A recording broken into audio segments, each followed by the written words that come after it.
Assalamu alaikum, I'm Aisha and you're watching Samar News. Here are today's headlines.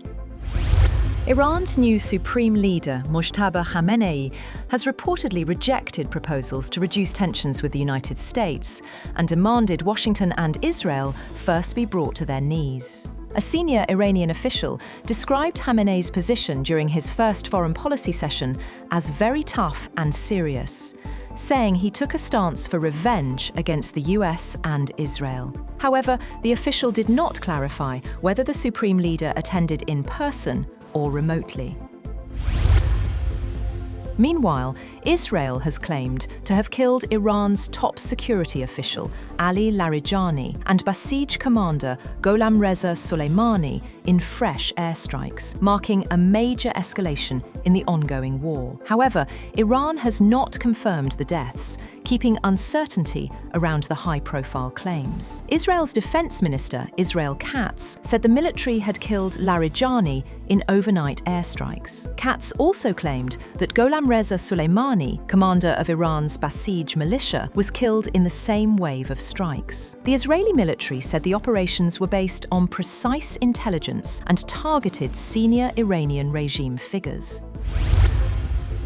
Head of the US National Counter-Terrorism Center, Joseph Kent, has resigned over the war in Iran. The official said he could not support the conflict, arguing Iran posed no imminent threat to the United States.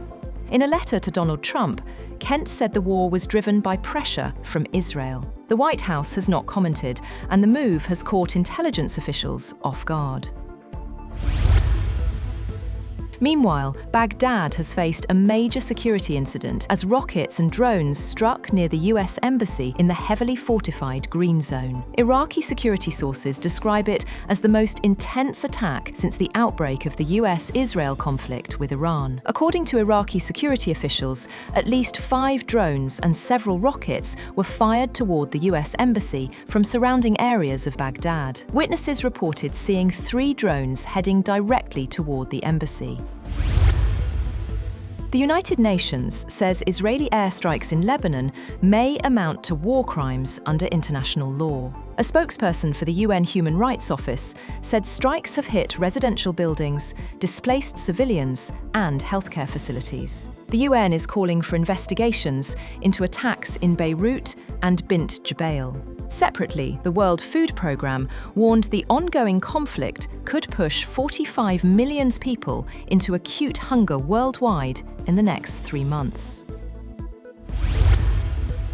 Pakistan's armed forces have carried out precision airstrikes on military installations in Kabul and Nangarhar, targeting facilities actively supporting terrorism. Speaking to the media, Federal Information Minister Attaullah Tarar said the airstrikes successfully destroyed technical support infrastructure and weapons storage facilities at 2 locations in Kabul. In Nangarhar, the Pakistan Army targeted 4 military installations linked to the Taliban, destroying associated logistics hubs, ammunition depots, and technical infrastructure. The minister also rejected claims by Taliban spokesperson Zabihullah Mujahid that a drug rehab center was targeted, calling the statement ridiculous.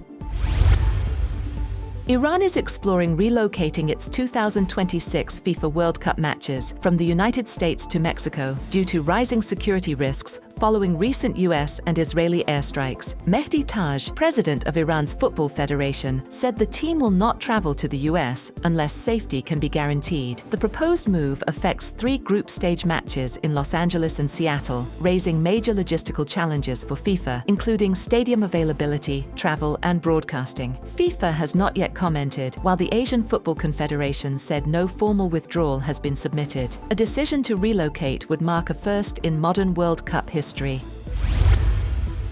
And power is being gradually restored across parts of Cuba after a nationwide blackout left around 10 million people without electricity. Grid operator UNE said several power plants have reconnected, restoring supply to western and central regions. The outage followed a collapse of Cuba's national grid, linked to fuel shortages and aging infrastructure. The crisis comes amid tightening US restrictions that have reduced fuel supplies to the island. That's all for now. For more updates, visit www.samar.tv.